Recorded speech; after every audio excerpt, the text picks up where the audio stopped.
All right, people, finals time. We've got Coco versus Iga in the WTA final at Roland Garros, and this is a great matchup between two of the biggest stars in women's tennis. Iga Swiatek on a 34-match win streak, 5 titles in a row, and the world number 1, Coco Gauff, 18 years old. Seems like we've known about her for forever. She's only 18 still.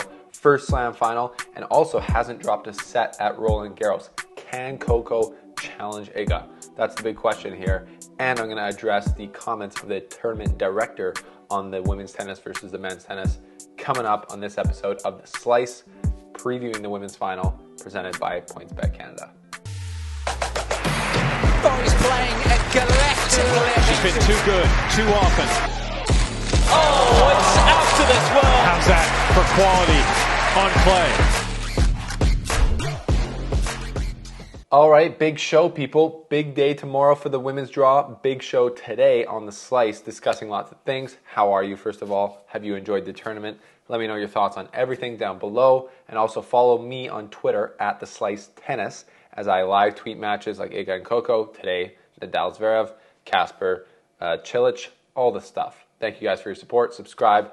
And thank you to the support of PointsBet Canada for being the presenting sponsor during the Slam. The odds for tomorrow in the women's final is 1.13 for Iga to win and 6.25 for Coco to cause the upset. So if you're thinking that Coco is going to do the almost unthinkable, you can get great value for your money.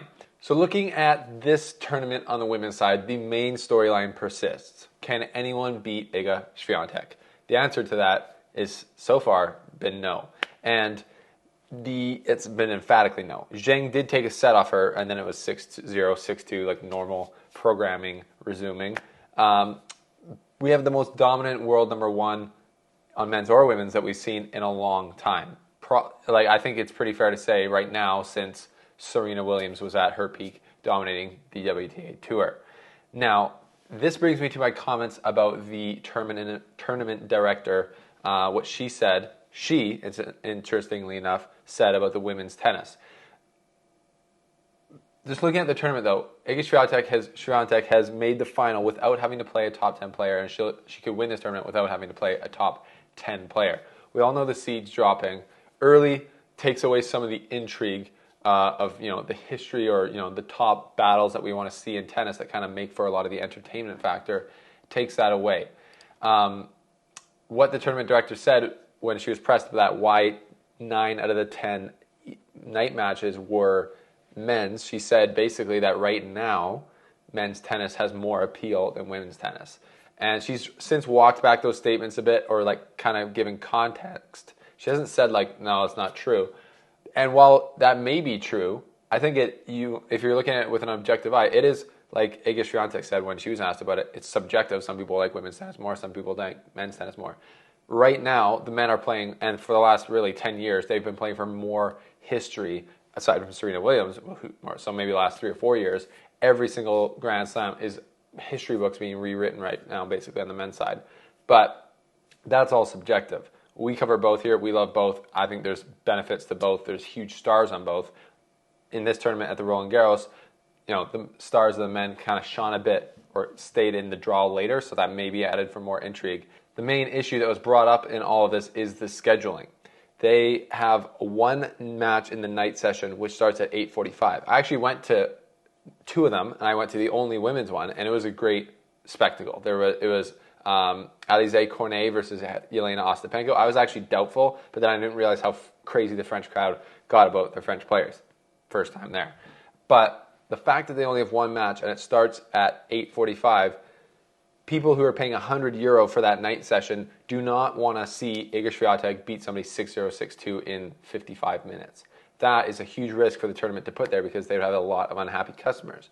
So the main reason she kind of cited for being mostly men is that they play a 5-set match, and it's going to be longer, more chance for it to be money's worth.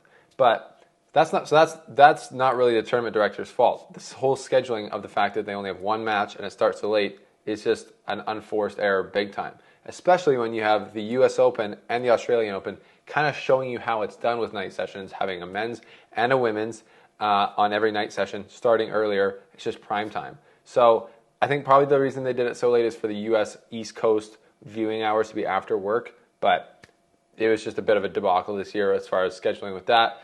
But at the end of the day, the men's matches were longer, and that's why they were scheduled. And that's kind of, are you trying to say that the women's tennis director, who's a former pro, is against women's tennis? No, she's not. She's just kind of saying from a business perspective, the men's game has more appeal right now. It brings more fans into the stadium.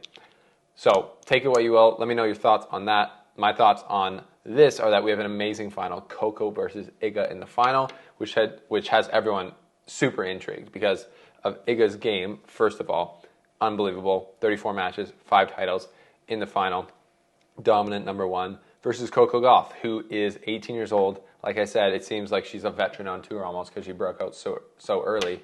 And she's got to the final, her first final, playing some decent players. Again, neither of these women actually had to come through that tough of a draw because the seeds, a lot of the top seeds lost so early. But looking at their semifinal matchups where Iga beat Kasatkina very routinely, 22 winners, 13 unforced errors only. And Coco got through Trevisan. It looks very routine, but it was actually pretty tight, a lot of breaks both ways. Coco hit 14 winners, 20 unforced errors. So coming into this matchup, it's a great matchup between two stars, but honestly, I would be surprised if it was very competitive with the scoreline.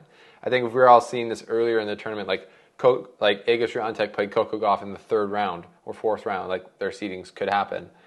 I don't think anyone would be expecting Coco Gauff to win. It would be like, oh, this could be a nice challenge. Coco Gauff is athletic enough and can defend well enough to make this tricky, and obviously we don't know. Iga could get tight. She did lose a set to Zheng.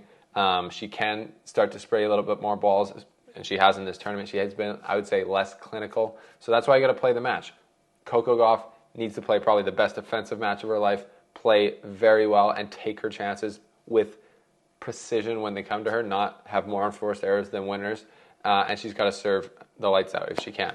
So basically, I think Coco Gauff has to redline to beat Iga Swiatek, and then Iga Swiatek probably still has to help her out a bit, but that can happen. That's why we play the game. So my prediction is Iga Swiatek in 2, but I'm hoping for an entertaining match, a great battle, and it is a great exposition of 2 of the youngest, brightest stars in tennis in general in the women's final here at Roland Garros. So there's my kind of lay of the land, my preview of the matchup, and we'll see. We saw Iga Swiatek with the little electric nodes getting charged up for the match, forgetting her birthday. She just looks like she's in total robot mode to win her 2nd French Open, which would be amazing. And then it's just the rest of the year. It's just how much space is Iga going to be put between her and the rest of the WTA Tour. It's really interesting, and it'll be, I think, even more interesting when it transitions away from clay onto the grass, onto the hard. We'll see if her dominance can keep up. But anyways, final tomorrow, Coco versus Iga. I'm going Iga in 2. What do you think? And what do you think about the tournament director's comments? Let us know, and let's stay tuned for the final. I'll see you on Twitter. He's playing collectively. She's been too good, too often. Oh, it's out to this world. How's that for quality on clay?